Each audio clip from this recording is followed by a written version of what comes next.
Just give me a second to get it up and working. And then we can go. So guys, how you going? I hope you're well. So all of you, if you haven't met me before, I'm Jeff. I'm the winemaker for Tractorless Vineyard. We are a small winery based in Barrel in the Southern Highlands. So about an hour and a half to the south of Sydney. We run our vineyard all biodynamically, and then we actually run sheep through the vineyard for the entire growing season, which means we use the tractor about 60% less. And so that's where our name comes from. We're quite a cool climate region. People think, oh, we're up there near Sydney, so we must be similar temperature. Well, our lowest vineyard is at 500 meters. So we're actually really cold. And some years we're actually harvesting after Tasmania. So we are a really cold climate region. So varieties like, Gris, Grigio, Riesling, Sauv Blanc, Pinot, Chardonnay, those sort of cool climate varieties really suit this region quite well. Grigio is something our region is quite known for, or Gris and Grigio. I always get people asking me, what's the difference between Pinot Gris and Pinot Grigio? And so I decided actually that would make the difference. So the first one we're going to taste tonight is our Pinot Grigio. And then we're pretty much going to work our way down that list until we get to the bottom. I may switch around a couple of them. Does any of you guys, you can chuck it in the chat if you want, does anyone have a Sauvignon Blanc? Because if so, you've got one of the older packs, and I better make sure I talk about that as well. I think you've all just got the Gris Grigios, but we'll start with the Gris and Grigio anyway. But whilst I'm doing Gris and Grigio, if you do have a Sauv Blanc, chat it up, put it up in the chat so I know to talk about that too. So Pinot Gris and Grigios are both made from the exact same grape variety. They're both made from the Pinot Gris grape variety. Grigio is the Italian way of doing it, and Gris is the French way of doing it. And the first big difference we actually see between the wines is the philosophy behind the winemaking. So to an extent, we can say that the Italians make the wine specifically for a food. It's not 100% true, but they are definitely very conscious of food when they're making wine. The French, on the other hand, the wine is all about the wine. And it doesn't mean that they match any less with food. It just means that they're approaching their winemaking from a really different ends of the spectrum, I guess. And so you end up with these two really different styles. If you think about Italy, a lot of seafood, maritime climate, a little bit warmer down there. And so the Italians are trying to create something that's really fresh and zippy and crisp and steely. So the first thing the Italians do is they harvest it a lot earlier. So when I'm harvesting the grapes for the Grigio, I'm usually harvesting at around about 11 to 12 Baumé. And Baumé is a sugar reading. So there's about 1 million different ways to measure sugar, like Baumés and Brixes and Oeschlers and specific gravity and grams per litre. I use Baumé because it's the perfect calculation for me and a lot of winemakers, because if I take 1 Baumé of sugar and I ferment it with a yeast, I end up with 1% alcohol. So that's a nice, easy calculation for us winemakers. So if we harvest this Grigio 11 to 12 Baumé, we're going to end up with 11 to 12% alcohol. So that's the first thing we do when we're making Grigio, is it's usually slightly lower alcohol. The next thing I do when I make the Grigio is the Italians use a lot of oxygen in their ferment. So what I do is I actually press off all the juice into a tank, and then I fill a bucket from the bottom of the tank and I tip it in the top, and I fill it from the bottom and I tip it in the top. And I might do this 10, 20 times until all of that juice goes brown from the oxygen. And then I do a really long, slow, cold ferment. And that oxygen and that really long, slow, cold ferment, it helps stabilize some of the flavors, but it also helps create what I call a steely palate. And this steely palate is something that Italian Grigios are really famous for. And what am I talking about when I talk about a steely palate? Well, have a look around your house or office or backyard or wherever you look like you are out there. find yourself a little bit of stainless steel and go and give it a lick. Make sure you clean it first because it's not the best time to be licking surfaces. But this is what I'm talking about when I'm talking about a steely palate. It's kind of like a clean metallic-y feel on the tongue. It's more of I guess it's more of a sensation or a texture than an actual flavor. And this steely character is something that the Italians are really famous for, and that's what we're trying to replicate when we're making that Grigio style. And to do that, we use that lots of oxygen and that cold fermentation. So that's what creates that steely palate. One of the things that I find is really difficult with Grigios, and to an extent, it's the same with a lot of Italian wines. They're really hard to taste in a wine tasting scenario because of the way we make them. They have a lot of flavors that are bound up in the wine. And so we need different foods or different temperatures to release those flavors. And so when we're looking at it now, we only really get a snapshot of what this wine is offering this second. And, I taste this now. This is the best thing about these virtual tastings too, because I'm sitting here at home and I can just have a few glasses with you. I don't have to drive home from the cellar door. So I taste this now and, you're getting those apples and pears and a lot of those fresh fruit characters, but you don't really see any sort of yeasty, cheesy characters. And one of my favorite matches with this Pinot Grigio is actually fresh oysters. And when you match it with fresh oysters, you get these beautiful, cheesy, yeasty characters coming out of the wine. And you think, where did that come from? Because I can't taste it now, but when I have it with an oyster, I get all these other flavors. And it's a really good example of what these Italian wines do. If you were to take that Grigio and sit it on your table for the rest of the evening, taste it at different temperatures and taste it at different foods, you'll find that every time you look at it, you see another flavor. Oh, and you look at it again, there's another flavor and another flavor. And this is one of the things of Grigios, they really keep giving you that flavor, but it does make them hard to judge because I only see a snapshot of that wine that second. And so quite often when I'm, looking at wines in a cellar door or judging them, and I come across a wine that I think that's been made in those more Italian techniques, I actually will put that aside and come back and make sure I have a second look at it later in the tasting, because I usually see that they really quite evolve a lot. What we might do is actually duck over to our Pinot Gris, because if we've got something to compare it to, it makes it a little bit easier for me to explain what I'm talking about in relation to these hidden flavors in the Grigio. So that's Grigio. It's Italian. The Italians harvest it early. They ferment it cold. They use lots of oxygen in their ferment, and they're creating this really zippy, crisp, steely style of wine. So nice zippy style. The French, on the other hand, the Pinot Gris, which is the French way of doing it. The French, the wine is all about the wine. And so the French are trying to create something that's big and round and voluptuous and viscous. So the first thing I do when I'm making a Pinot Gris or the French style is I let it ripen about 2 or 3 weeks longer on the grapevines. So when we're harvesting it, I'm harvesting it at around about that 13 to 14 Beaumet, so 13 to 14% rather than 11, 12%. So much higher alcohol. One of the first things we notice with the Pinot Gris, and you'll probably see it a lot better in your glass than mine, is that color difference. It's got a real sort of like bronzy, almost pinky tinge to it. And that's because of that extra ripeness. So the Pinot Gris grape is a really interesting white grape variety.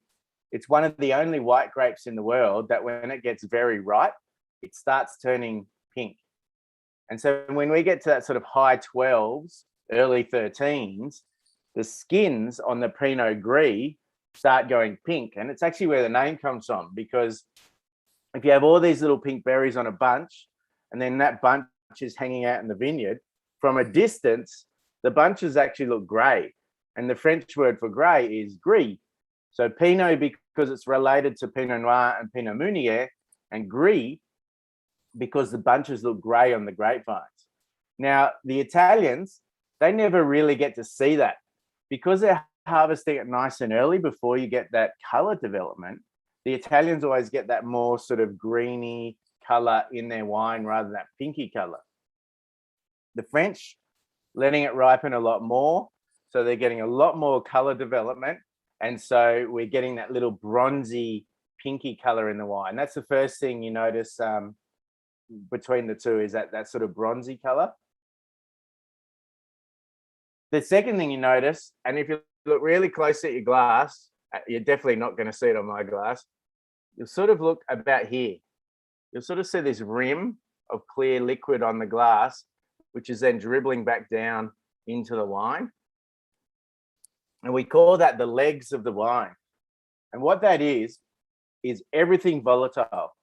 So everything in that wine that can evaporate out at room temperature, it evaporates out, it condensates on our glass around here, and it dribbles back down into the wine again. Now, this is predominantly alcohol. And the reason we don't see this as much in the Grigio is because the Grigio is only 11, 12% alcohol, whereas the Gris is 13 to 14% alcohol. So we really see those legs on the Gris. And this alcohol does something really interesting to the wine. If you give your glass a little bit of a swirl and a big smell, you'll probably agree with me that that wine, the Pinot Gris, it appears to be a lot more aromatic. There seems to be a lot of like fruit and flavor jumping out of that glass. The interesting thing is, if I was to scientifically analyze the aromatic compounds of the Grigio and the aromatic compounds of the Gris, the Pinot Grigio actually has loads more. And what's happening is, as that alcohol is evaporating out of the glass in the Pinot Gris, it's grabbing onto all the other flavor compounds at the same time and pulling them out of the wine. And so when we smell it, we're getting hit with all the flavor all at once. If you were to take your Pinot Gris and sit it on the table for the rest of the evening, taste it at different temperatures, taste it with different foods, it really wouldn't change that much. What you see is what you get. And this is one of the biggest differences between Grigio and Gris. Pinot Gris is like, hey, look at me, this is everything I have to offer. Whereas Pinot Grigio is very shy and it needs a change in temperature to show you some flavors, or a change in food or chemical structure to show you some flavors. And so it slowly opens up over time. And the reason for this is because we don't actually taste these flavors. So we're not tasting pears, we're not tasting peaches, we're not tasting apples, we're actually smelling them. So our tongue only has the ability to taste sweetness, sourness, bitterness, saltiness, and umami, which is MSG. So when we are, I guess, for lack of a better word, inverted commas, tasting a flavor, we're actually smelling it. So if you are eating a peach, for example, and chewing a peach, what's happening is, as you chew that peach, some of the aromatic compounds of the peach become airborne. And so we detect it in the nasal passage. And so for us to be able to taste a flavor, that flavor needs to be airborne. In the case of the Pinot Gris, everything is being made airborne all at once by that alcohol. In the case of the Pinot Grigio, because of the lower alcohol and because of the way we make it, a lot of those flavors are stabilized in the wine. And so we need a change in temperature or a change in chemical structure to make those aromatic compounds airborne. And that's why with the Gris, we're getting hit all at once, whereas with the Grigio, we only see it when there's a change in temperature or a change in food, and it changes over time. And so that's one of the, I guess that's one of the things I do want to highlight between Grigio and Gris, because it probably is one of the biggest differences between the two varieties is not so much the flavor itself, but the actual way that flavor comes through to the wines and to us tasting it. The next thing you'll notice with the Pinot Gris is when you taste it. It's big, it's round, it's voluptuous. And one of the key things with a Pinot Gris, it kind of has this like oily viscosity to it, this oiliness. And that viscosity comes from a warm ferment. So if I take a grape and I ferment it warm, I create what we call glycerols, and glycerols gives you this nice round, creamy, oily feel in the mouth. And this is one of the balancing acts that we're playing as a winemaker, is nice cold ferments, and we get huge aromatic compounds but low mouthfeel. Nice warm ferments, we get lots of mouthfeel but not many aromatic compounds. So we're always playing this balancing act of aromas and mouthfeel and aromas and mouthfeel. For Gris and Grigios, it's easy because we made these two really different styles.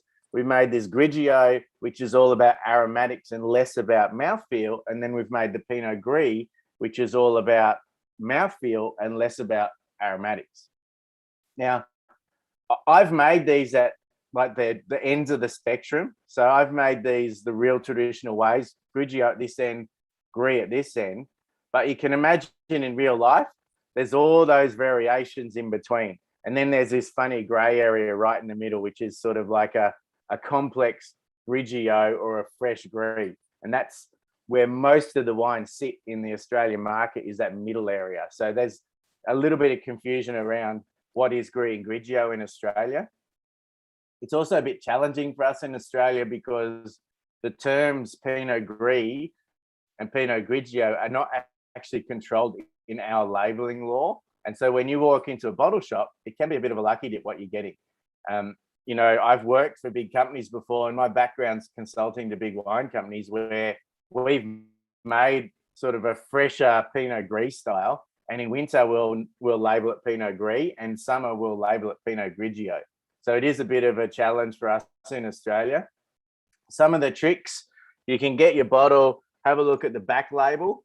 If the alcohol is sort of 11, 12% alcohol, it's going to be a Pinot Grigio. If it's 13 to 14% alcohol, it's going to be a Pinot Gris. If it's in the middle, which most of them are, then it's kind of up to the winemaker how they made it. So it is a bit of a lucky dip. It is starting to change a bit. When I entered a wine in a wine show, say 4 years ago, I would enter it as a wine made from the Pinot Gris grape. Now, when I enter in a wine show, I have to enter it as a Pinot Grigio style or Pinot Gris style. So over the next sort of 3 to 5 years, the wine show will clearly define what's Grigio and what's Gris, and eventually this will flow onto labeling law. So one day we will be able to tell what's what in the bottle shop. Over in Europe, the terms Grigio and Gris aren't actually defined, but in Europe they have these what we call appellation controls, and so you're actually legally controlled on how you make your wine in Europe. So if I'm working in Italy and I want to get the government seal of approval, which they call the DOC, I have to follow the government rules to make the Pinot Gris grape. Now, if I follow those government rules in Italy, it creates a really zippy, tight, lower alcohol wine. And the Italians call it Grigio. If I follow those government rules in France, it creates a big, ripe, round, robust wine, and that gives us our Gris. So even though Gris and Grigio is not defined in Europe, they're kind of semi-defined because of the laws of the winemaking behind them and what they then called. So that's our Gris and Grigio. Did you guys have a favorite at all? Usually I get couples into the cellar door and one of them likes a Gris and one of them likes a Grigio, which is perfectly fine by me because it means I sell you guys 2 bottles instead of 1. So it's no problem at all. I'm happy for you to disagree. Actually, Gris and Grigios are really good wines too to remember. You know, it's really hard to find a wine that matches spicy food. Gris and Grigios are my go-to for spicy food. So if I'm having like Thai or Vietnamese or something that's like fresh and spicy, I'll go the Grigio. If I'm having like Malaysian or Indian or something's like a bit more robust and round and creamy and spicy, I'll go Pinot Gris.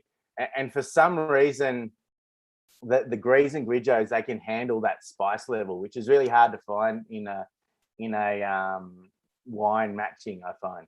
So it's always a challenge for me. Actually, one of my favorite matches with the Pinot Gris is sushimi with wasabi. And for some reason, the wasabi, when you have it with the Pinot Gris, it gives it this real softness and sweetness to it. And so it just takes out that really hard edge of the wasabi, which I quite like. It's one of my favorite matches. So that's our Green Grigio. Do we have many people on tonight that like Chardonnay? You can see a couple of hands, a few no's. I love asking this question because I reckon on average, I get about 80% of people saying no and 20% of people saying yes, which means there must be a lot of closet Chardonnay drinkers out there, because the biggest selling white wine in Australia and the biggest selling white wine in our cellar door is Chardonnay.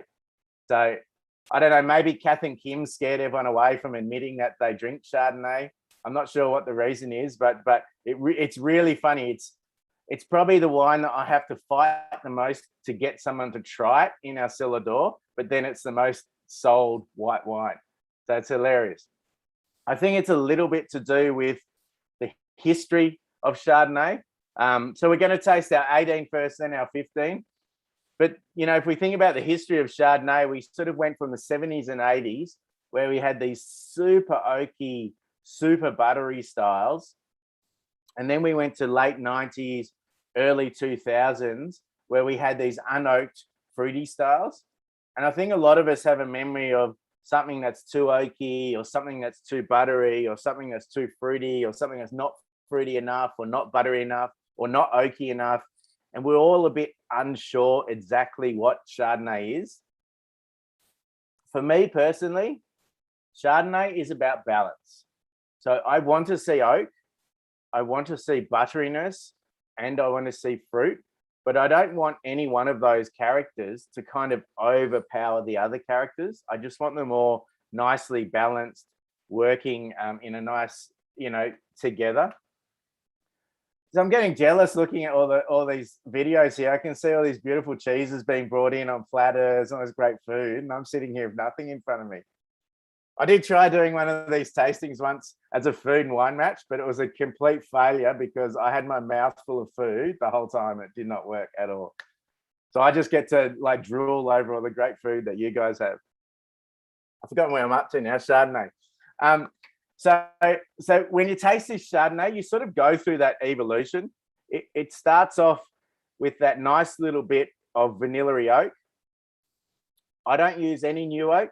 I find that the first year of oak is just a little bit overpowering and a little bit splintery and chippy.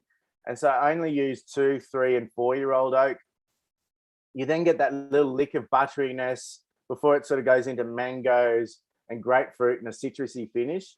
But the real key to me is it's sort of going oaky, buttery, mangoey, grapefruity, citrusy. It's not going like oaky and then buttery and then mangoey and grape. It's really all about that balance. And I love like super oaky Chardonnays as long as they have that intensity and freshness of fruit to balance out the oak.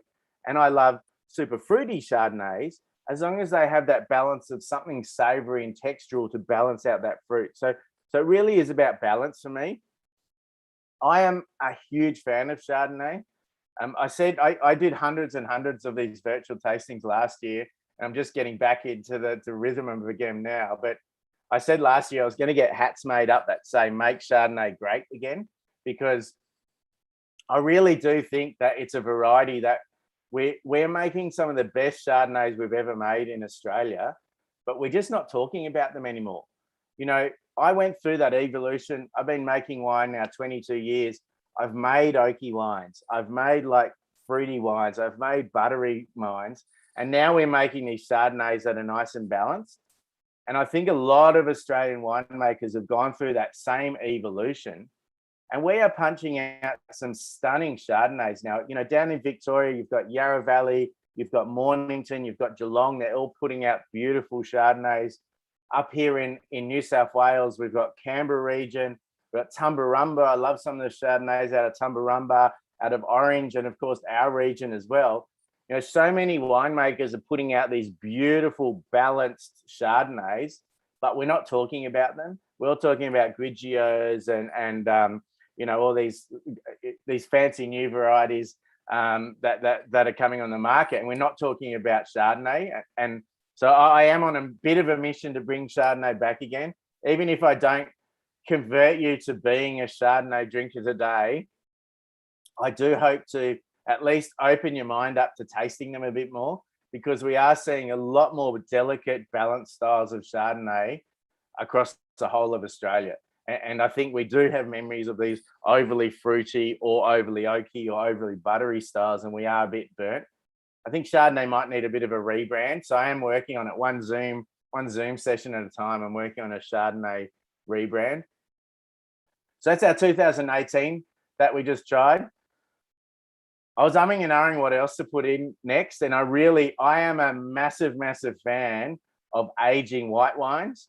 And so that's why I put our 2015 Chardonnay in. I love aged Rieslings. I love aged Chardonnays. I love aged Semillons. One of the things I really love about these white wines when they age, they get a nice textural component, a nice savory edge. And one of those sort of, I guess, tastes and flavors that you get in Chardonnay that you can only get if you bottle age it, it's like a toasty character. And we're just starting to see this in the 2015 Chardonnay. And so that's why I wanted to include it in the packs, to give everyone a bit of an idea of what happens to Chardonnay over time. And you do, you know, over time, that fruit level slowly drops a bit, but you get this beautiful building up of this sort of butter toast character to it. And that's, I definitely see that in the 2015. And so that's why I've put them in the packs. One of the other things that I love showing off when I show a couple of wines is, you know, I mentioned my background's working for these big companies. Boring's probably not the right word. One of the things that I don't find interesting about drinking that bigger companies' wines is they're the same. So my job when I'm making a big company Shiraz is that every year when you buy that Shiraz, it should taste the same, because I'm trying to create a brand. So that's my goal as a winemaker, is to make that wine taste the same. And the way I do that is I'm working with vineyards from all over Australia, and I'm putting together a blend. So, you know, so Jacob's Creek Shiraz always tastes like Jacob's Creek Shiraz. So from a winemaking point of view, it's kind of fun because you're playing around with these blends, but you're always trying to get the same result. From a boutique winemaking level, and this is why I really love boutique wines, every single year should taste different. So one year's a warm year, one year's a wet year, one year's a cold start and then a hot finish. So the climates are always a little bit different. So every year should taste different, but at the same time, there should be this sort of underlying similarity between the wines. So between these two Chardonnays, I get that similar sort of mango-y, grapefruity character, but they are, you know, even though 18 and 15 were fairly similar years, temperature-wise, they're still quite different wines. And this is something really I find that is fun working in a boutique level, is that every year is different. And so it really is a good representation of what happened that year. And the French call this terroir. You know, the terroir is the season and the soil it's grown in and the way they pruned it that year, and all these factors come into the final wine. And so I do think you can see that between the 15 and the 18, you get that little bit of similarity, but at the same time, they're actually quite different wines. And I do, if I organize myself, at the moment, I'm flat out pouring big bottles into little bottles to send out all around Australia. But I do really want to do like a museum pack or something where we look at maybe like 14, 15, 16, 17, 18 of Chardonnay, and then the same of, say, a Riesling or a Shiraz or something, so that we can look at all the different year changes and that sort of thing. And I will do it. I know I've been promising that I was going to do this last year, but I'm working on it. It will happen eventually. Stay tuned. So that's our two Chardonnays. One of my favorite matches of Chardonnay is like a nice creamy brie or a camembert. You know, what I love about it is if you have something like a fromage dauphinois or something that's a really nice creamy cheese, and it's got the creaminess level up here, those sort of buttery mango notes of the Chardonnay will come up and match it. If you have something that's, you know, maybe a single breed, a little bit less creamy, those buttery mango notes of the Chardonnay will only come to there. And I really think it's really cool how it doesn't matter how creamy the cheese is, the buttery mango notes always match it from the Chardonnay. And that's why it's one of my favorite matches with the Chardonnay. Also goes great with those sort of oily fish, you know, salmon and crab and lobster and those sort of things are, I reckon is a really good match with that Chardonnay as well. So we've got one more white, I think. Is that right? I always forget where I need a pack in front of me because I just have all these full bottles around me and I just like randomly drink them. I got to remember which one. It's one of those, if you weren't on a big computer in front of me, I'd be able to give you the room view, and you'll see just on that side of me, it's just like empty bottles and half bottles of wine that I'm drinking out of. So we got one more white. This is a good one. I like this one. This is our semi-dry Riesling. We actually do a couple of Rieslings. We do a semi-dry and a dry. I was tossing up which one that we should include in the tasting packs. And I thought, you know, across Australia, we get to see some really good examples of dry Rieslings. What we don't see as often are these sweeter German styles. And so that's why I wanted to include it in the pack. I think one of the reasons and one of the challenges when you're making a sweeter wine, in general across Australia in the past, most sweeter wines have been made by bigger companies. And if I'm fermenting, say, 25,000 litres at once, that ferment in a big tank like that is so strong, you can't stop it. So it's literally like me standing in front of a semi-trailer like this, trying to stop it. It's just not going to happen. And so what we have to do is we ferment them dry, and then we back add the sweetness. And when we back add the sweetness, we end up with like a slightly caramelized cloying sweetness to the wine.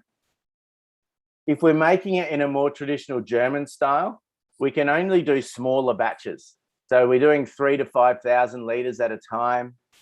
We start it fermenting. And when that sweetness level is where we want it, we chill it and filter it and stop the ferment. And that retains the natural sweetness of the grape rather than adding the sweetness. And what that gives is it gives you a more sort of lush, juicy sweetness rather than a sugary, cloying sweetness. And this Riesling, this is quite a sweet Riesling. So on the German ranking, this is just before it becomes a dessert wine. But I deliberately made it that way because I wanted to demonstrate how if you use those more traditional techniques, you can create quite a sweet wine that's actually still quite fresh and juicy. You know, we get a wine like that often in Australia, and the first thing we want to do is put it immediately to dessert or immediately with a cheese platter. But for me, on a really nice warm summer's day, matched with some antipasta, I think this is a great way to begin the evening, you know, on a nice warm day. Maybe match it with like a Waldorf salad or something like that. It's a great way to start the evening as an aperitif, and before you move on to a Chardonnay or something else. And you wouldn't be able to do that if it was that sort of cloying sweetness. You know, you taste a sip of that, and it is really sweet, but then the sweetness sort of dissipates and it finishes clean and fresh and juicy. It doesn't sort of linger around. And it's, I can tell you now, nice and chilled on a really hot day. It's amazing how easy that goes down. And you sit under a warm tree, and the next thing you stand up and the bottle's disappeared and you're a bit wobbly walking back. But it's that clean, sort of fresh juiciness that I'm trying to demonstrate in this wine. And that's something we really don't get to see much in Australia. I think a lot of the smaller people that make sweeter wines, it's very hard to stabilize them in the bottle to stop them fermenting again. And so a lot of small companies just stay away from it because it's a challenge. And then the bigger companies, as I said before, just because of the mass they're making, it's very hard to follow these techniques. And so I think this is a great example of that German style Riesling. It's starting to get this beautiful bottle aged Riesling character to it. I describe it as talcum powder. It's it's more of a texture. You get it on your tongue a little bit. It's like a really light textural note and like a talky note. And that's something that we are always chasing as a winemaker in aged Riesling. So we're just starting to see this. I do these tastings in America, and one of the guys in America was saying that it reminded him of hugging a big fluffy pillow. And I thought that was a really good description of that nice fluffy sort of tannin that you're trying to get in a Riesling. So I'm gonna use that description a bit. But a good example of that German style Riesling. I love it with antipasta and Waldorf salads and things. It also is a great match for those lighter blue cheeses, like a Gorgonzola or something like that. Actually, one of my favorite dishes is you get figs and chop them in half, and then you stuff them with Gorgonzola and wrap them in prosciutto and just drizzle a bit of honey on them and brown them off in the oven. And those matched with this Riesling or matched with our Aleatico Moscato, I reckon they're my two favorite matches of that dish. But great on a summer's day. So that's all our white wines. Does anyone have any questions on the whites before we move on to the reds? Well, straight into reds. It's kind of red wine weather, isn't it? We're a Chardonnay convert. Yeah, oh, good. That's good to hear. I'll send you a hat when I get them made. So the first red we're going to taste tonight is our Pinot, our 2018 Pinot Noir. You will notice there's a few different labels. Do I have one in front of me? No. So we do a creator's label and a sustainable label. The sustainable label is 100% off our biodynamic blocks, and the creators is not 100% off our biodynamic blocks. So sometimes we've got vineyards that are in conversion. Sometimes we don't have enough fruit. We buy off our neighbor. And sometimes we, like for things like Shiraz and Cabernet, far too cold in the Southern Highlands to grow them. So I work really closely with some growers outside of the region, but I haven't got them across the line to be 100% biodynamic yet. So if it's not 100% biodynamic, it goes under our Creators Series label. If it's 100% off our biodynamic fruit, it comes under our Sustainable Series. So the Pinot is probably like 90% off our biodynamic block, but we were short a bit of fruit, so we topped it up with another block that we're in the middle of planting and developing. It will be biodynamic in about 3 more years, but it's in conversion, and so that's why the Pinot is under our Creators Series. We actually do 2, and we're about to release a third Pinot. This is a really great example of terroir. So our 2018 Pinot comes off our original Pinot block. Our original Pinot block is surrounded by eucalypt and pine trees. And I always get this kind of eucalypty chip sort of character in the wine. Now they're doing a lot of research over in WA at the moment with their Cabernets, and they're actually finding that the grape is the chemical that they're finding in a eucalypt, they're finding it in the grape as well. And they're not sure whether the grape is absorbing it or making it. Because one of the really cool things about a grape is that they actually have the ability to make all these other flavors. So, you know, when we taste a wine and we talk about strawberries and red fruits and blueberries and all these sorts of things. If I get a strawberry and I analyze the chemical structure of a strawberry, I can find a strawberry flavonoid. If I get a blueberry and analyze the chemical of a blueberry, I can find a blueberry flavonoid. If I get a grape and analyze the chemical structure of a grape, I can actually find a strawberry flavonoid, a blueberry flavonoid, a banana flavonoid. So the grape is one of the only fruits in the world that actually has the ability to create the same flavors as every other fruit. That's one of the really cool things about a grape. So we still don't know whether the grape is producing the eucalyptic character or whether it's, I guess, absorbing it. But I always get a eucalyptic character in this Pinot. As a result, I find that if I make it like a traditional Pinot with those strawberry, raspberry sort of flavors, that doesn't meld very well with the eucalypt. So when I make this block we specifically include a whole heap of stems in the ferment. And when you include the stems in the ferment, then you get this more spicy sort of character to it. So I find that spicy, clovey character, it melds really well with that eucalypty character of the wine. And so it's quite a different style of Pinot. Quite a delicate light style. Something that we do different also with this Pinot is I make it in more of, I guess, Australian winemaking techniques.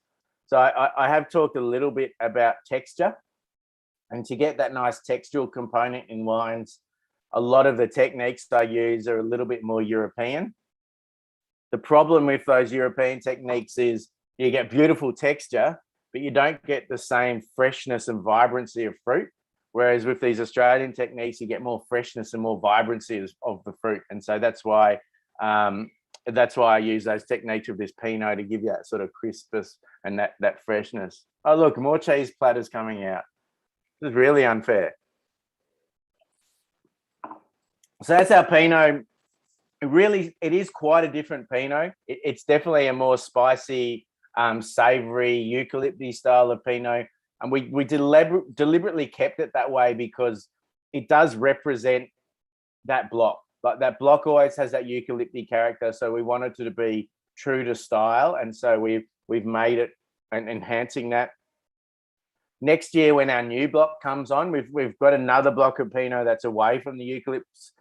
We have thought about blending it, but we're actually going to create, there's nothing like having another wine in your list. So now this will be our third Pinot. The one that you don't have in your pack is we do an old school funky Burgundian style with lots of whole bunches and post-ferment maceration, some old school winemaking techniques. And then we do this one that you're tasting, which is off our block surrounded by the eucalypts.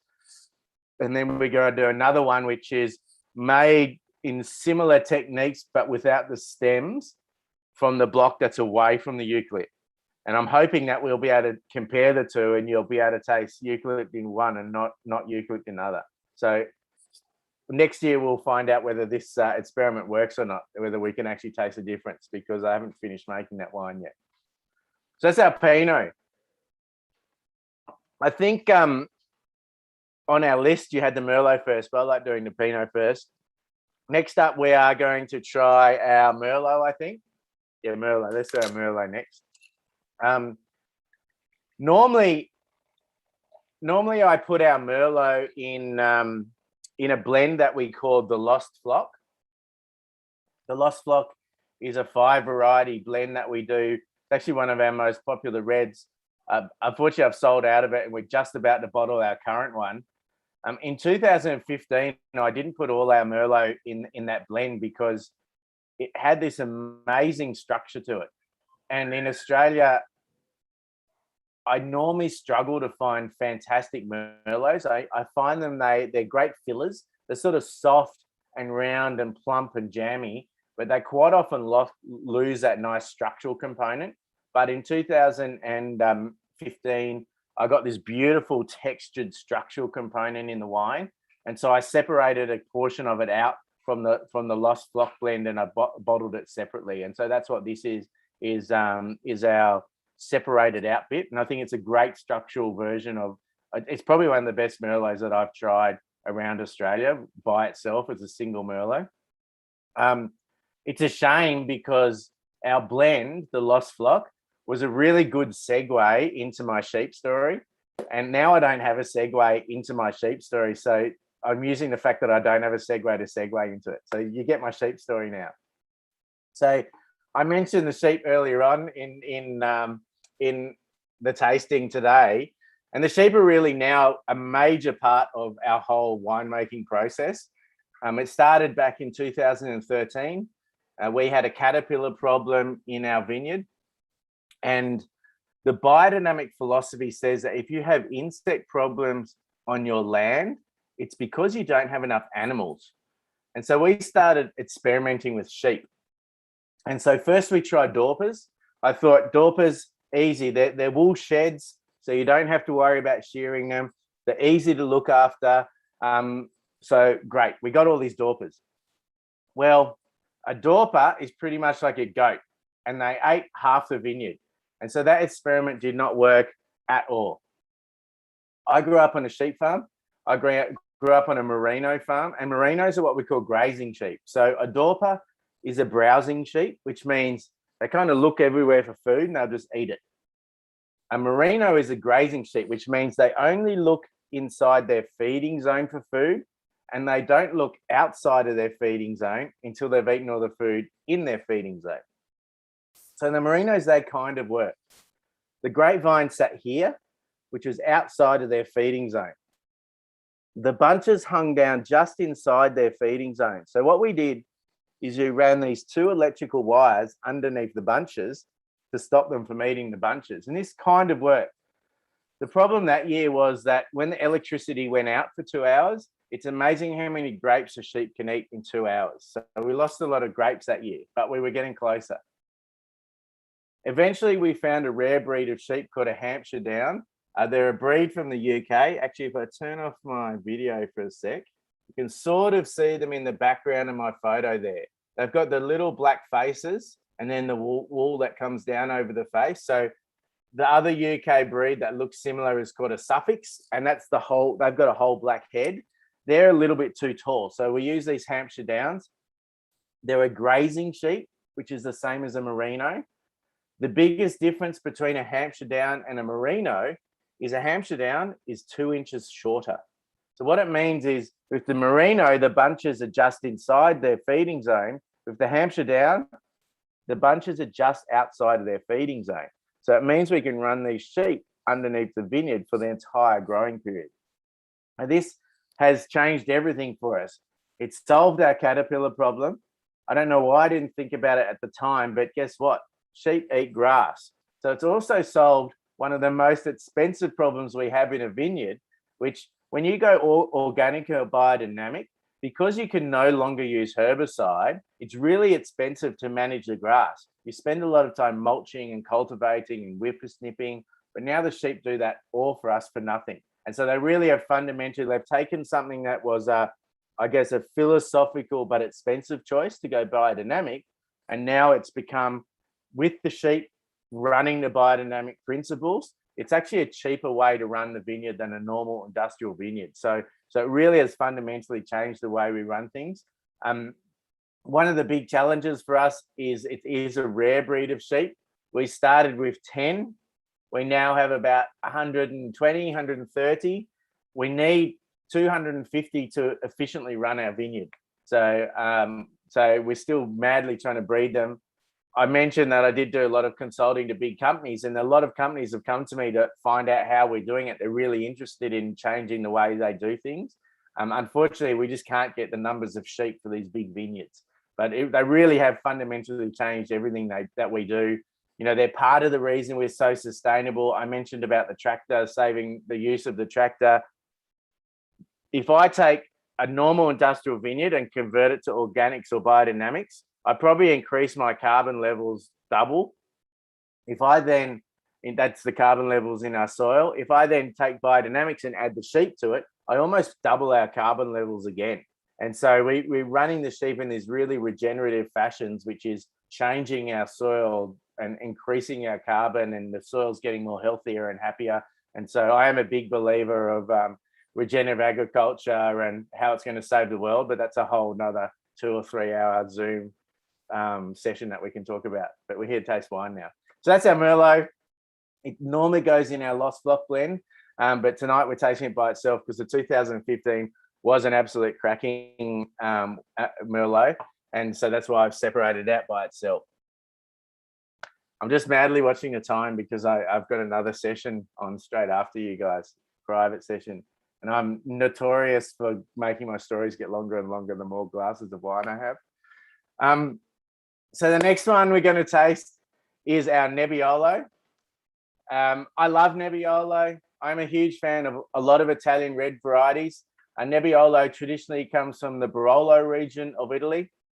One of the differences between what we do here in Australia and what they do in Europe is in Australia, we name everything after the variety. Shiraz, Cabernet, Merlot, Nebbiolo. In Europe, they name everything after the region. So Barolo, a Burgundy, Bordeaux, Champagne of the region. So if you're drinking a Barolo, more than likely it's a Nebbiolo. It's a variety, like a lot of Italian varieties, they have this beautiful minerality to them. What do I mean? Minerality, it's kind of like this, I don't know if you've ever put a piece of slate in your mouth. It's kind of like that. And I don't make a habit of just picking things up off the ground and putting them in my mouth, like stainless steel and rocks and things. But it's this mineral sort of earthy character to these Italian reds, which I really love. I also love that they're not centered around fruit. So things like Shiraz and Cabernet and Merlot, the main descriptions are sort of fruit-driven descriptions. We're talking like berries and strawberries and plums and jams. For Nebbiolo, the traditional descriptions are rose and tar. So they're sort of floral, red floral characters, but also nice sort of tarry, charry, slatey characters. And so this is really that typical Nebbiolo characters you get in it. One of the things, I don't know if a lot of you have drunk a lot of Nebbiolos or Italian varieties, Nebbiolo in particular has real big tannins normally, and it's normally quite an aggressive wine. It needs a lot of age to settle down. When I'm making this wine, I use a French technique that we call post-ferment maceration, which I won't talk too much about now, because when we get to our last wine, I'll talk about that a little bit more. But what it does is it softens out those tannins a bit, and it sort of gives you a nice, more sort of smooth sort of tannin rather than a hard tannin. But Nebbiolo, licoricey, floral, sort of tarry sort of characters to that wine. I reckon it's a beautiful Nebbiolo. It's from one of our growers up that we work closely with, from up in Young, up in the Hilltops region. You know, I match that traditionally with things like truffles. Actually, truffles is a great match, a great thing to talk about, because at the moment down here in the Southern Highlands, it's truffle season. So you can get some fantastic fresh truffles. I should have got the link, but there's a group of truffle farmers that have teamed up with one of the chefs. I want to say Fast Ed or something like that. Anyway, they're doing a big cooking truffle and wine sort of virtual thing like this, but it's pre-recorded. So I should have the link, but look up Southern Highlands truffle virtual experience, and that's, I think they're releasing it later on this week. So if you love wine and love truffles, definitely look into that experience, because it looks like it's going to be a lot of fun. I'm definitely going to be doing it. But truffles are a great match with Nebbiolo. So they handle that nice sort of mushroomy sort of fungi sort of characters go really well with Nebbiolo. That there's I think close to Naples, they do a traditional salami, which is like a truffle infused salami, and that's a beautiful match with the Nebbiolo as well. I'm going to keep moving on because I'm running late. So next we're going to try our Shiraz. So I hope I don't go too fast for everyone. So next is our Shiraz. I really love showing the Shiraz. I had to make a Shiraz because the first job I ever had when I left school was working for a winery called Clonakilla in Canberra. And they're super famous for their cool climate Shiraz. I wasn't sure if I wanted to do winemaking or not. And so I went and got a job at Clonakilla, and I ended up spending 3 years working there. And, you know, the Kirks are probably one of the reasons that I'm so passionate about wine. I love wine. They really instilled that passion in me, and they are like fantastic people. And so Shiraz has been part of my journey since day one. And so I had to make a Shiraz. I had to make it and include it because Shiraz put Australia on the world wine map. You know, the reason people around the world know that we make wine is because of Shiraz. And so, you know, I had to make one. I am of the era of the cool climate Shiraz. I'm a huge fan of cool climate Shiraz. So this is, you know, if you drink a lot of cool climate Shiraz, this is pretty much exactly what you'd expect to get. You know, you get those nice raspberries and dark chocolates. But the thing that I really love about cool climate Shiraz is the structure. So when you taste that, just think about where that furry character is on your tongue. And you get right down the middle of the tongue, you get this line of furriness. And what that does is it creates structure around the wine. And that's really important with the cool climate Shiraz, because think about a warm climate Shiraz. You have all this complex, intense flavor, and they just sort of go, there you go. And they give it to you all at once. You're just like, whoa, wow, that's amazing, but all at once. These cool climate Shirazes, because of this beautiful structure, you get all this complex, intense flavor, but they just hand it to you and keep handing it to you and keep handing it to you rather than throwing it at you all at once. And that's what that nice structural component of the cool climate Shiraz does. For me, it's something that I'm always looking for in the fruit is that structure. I find that Canberra, Hilltops, where we get this from, and Heathcote are the three regions that consistently give you that beautiful structure. You know, some regions, they give it sometimes and sometimes not, and sometimes, but those three regions I find consistently give it to you. And that's why I work closely with some growers in the Hilltops. Actually, funnily enough, it's the same growers that the Clonakilla Hilltop Shiraz comes from. So we work with the Milanis on that as well. And they create these beautiful structured styles of Shiraz. And actually, I was at a big Shiraz symposium recently, and we talked about whether we should be calling this style of Shiraz Syrah, because it's a more sort of light, ethereal, delicate style rather than that big, heavy style that you get in Barossa and McLaren Vale. I love showing it over in the US because if you ask me to pick a wine that I guess represented young winemakers of Australia, and I'm 42, so I still consider myself a young winemaker. I'll hang on to that for a little bit longer. This would be the style that I would select because, you know, the old school baby boomers, they made those big, heavy Shirazes of McLaren Barossa, and then we started making these more delicate styles, and we put them out into the world market, and the world market loved them just as much. And so it was a real, like, nice little time in the industry where all us younger winemakers sort of went, look, you know, we know what we're doing as well. We sort of understand winemaking. You know, not that there's any conflict between the old and new, but it was just nice to do something different to what was done before and to be able to get the recognition for it. So I do love showing this wine over in the US. I reckon this is a great match for just the Aussie barbecue. You know, not that American style, so not too smoky. I guess Americans call it a char grill. That traditional Aussie barbecue, I think, goes beautifully with Australian Shiraz. One of the funny things I find with Australian Shiraz, and I've made wine all over the world and Shiraz all over the world, is I've tried old school French techniques. I've tried cutting edge Californian techniques. I've tried all these different techniques, but Australian Shiraz just doesn't want to be fiddled with. It just wants to be left alone. So the easiest hands-off winemaking that we do is with our Shiraz, but it just works every single time. You know, we de-stem it, we ferment it for 3 weeks with the stems. It goes into oak for 12 months and then into bottle. So really easy winemaking, but it just works.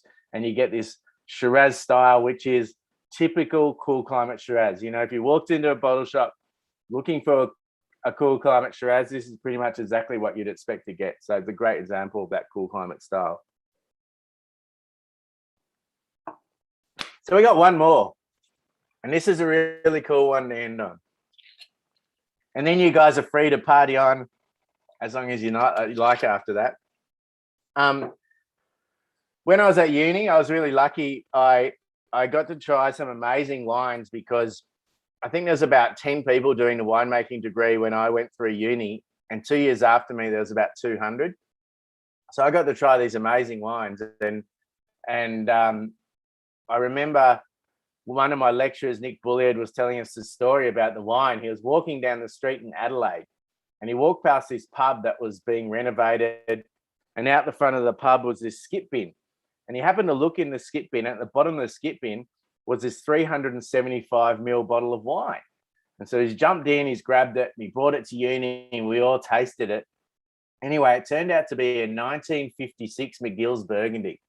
So the McGill Vineyard is the original Penfolds Grange vineyard, and this was a 40-year-old Penfolds Grange. So it was Penfolds before Penfolds off the McGill Vineyard. It was absolutely amazing. And ever since that day, I've been obsessed with making a wine that's going to age 50 to 100 years. And when you look around the world at who's famous for making wines, delicate reds that age 50 to 100 years, the region that consistently comes up is Bordeaux.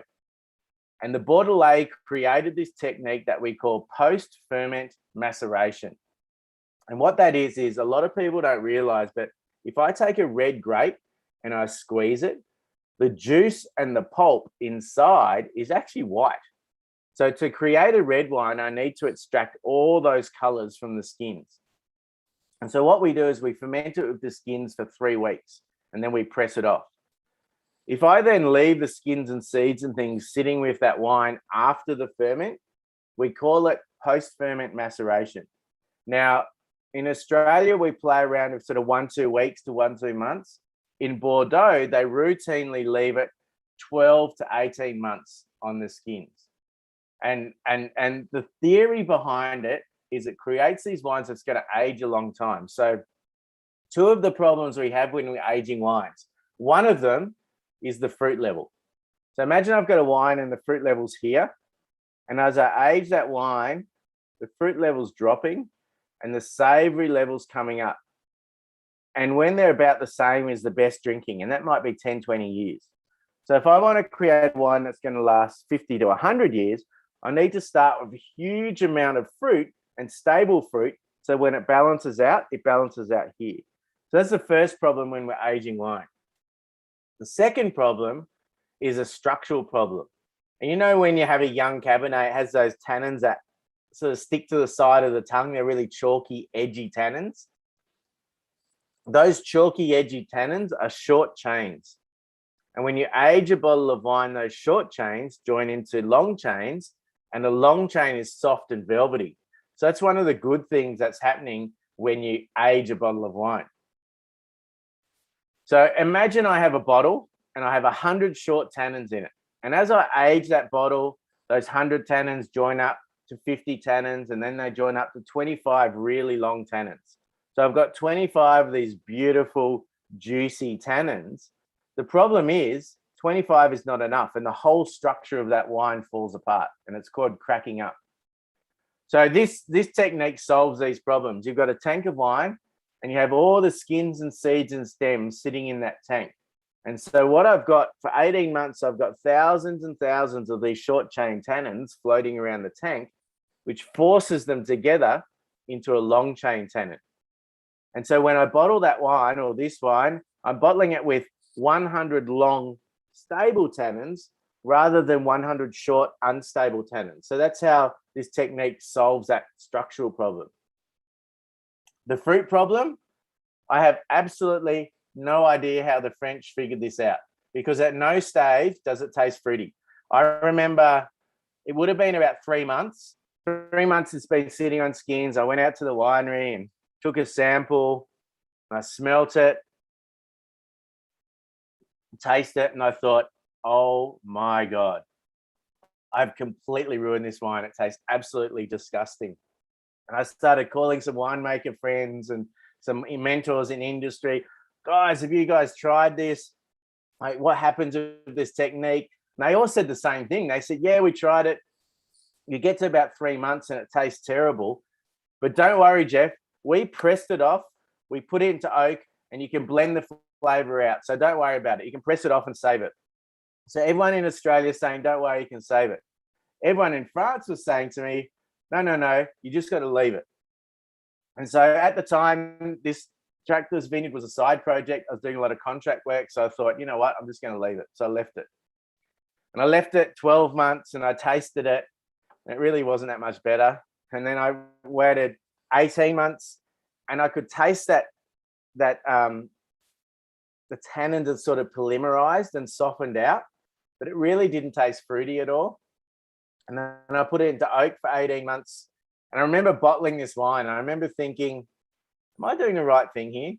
Am I about to bottle this wine that I can't sell because it's got no fruit character? It's only got sort of skinsy, seedsy characters to it. And I thought, well, I've already got the bottles. I've already started. I might as well bottle it. So I bottled the wine. And then about probably 18 months later, out of nowhere, there was this explosion of fruit, like this really intense cassis, capsicum, tomato leaf characters. And I'm really excited about our Cabernets now because it's doing exactly what the French said it would do. So in 50 years' time, we can get back onto Zoom and I can tell you whether this experiment worked or not. I can tell my children that it worked, and yes, we can keep doing these techniques because I haven't to this day met anyone in Australia that has made a Cabernet 18 months sitting on the skins. And so I have no idea whether it's going to age the same way as the French styles do, but I'm really excited about it. This is our second year. Our 2015, which is available on our museum list, was super capsicum-y. That was the first year we did it, and it is still amazingly fruity. So it is aging beautifully. I wanted to try and get a little bit more red fruit, a little bit less capsicum. And so in 2016, I let it ripen about another 3 weeks on the vines. In 2016, the riper tannins, it didn't work. It fell apart. And so that experiment never happened. In 2017, I ripened a little bit more than 15, a little bit less than 16. That's the one we're drinking now. And I think we've hit the nail on the head. I really love this wine. I think it's going to age beautifully well. And so this one, we've just released it. I actually think that it will get a little bit more fruit over the next sort of 5 months. So it hasn't been 18 months in bottle yet, but I've run out of the 15, so I had to release a 17. And I swore Black and Brew when I started Tractorless Vineyard that I wouldn't release a wine until it was ready to release, and now I've done it. So, but you still get to enjoy it. It's still a beautiful wine, but my perfectionist in me would like to wait a little bit longer. But I'm really excited about how these wines are aging. So guys, that's all the wines I've got for you today. I hope you enjoyed it. I hope I didn't bore you with all my long stories. Please follow us on Facebook and Instagram and all those sorts of things.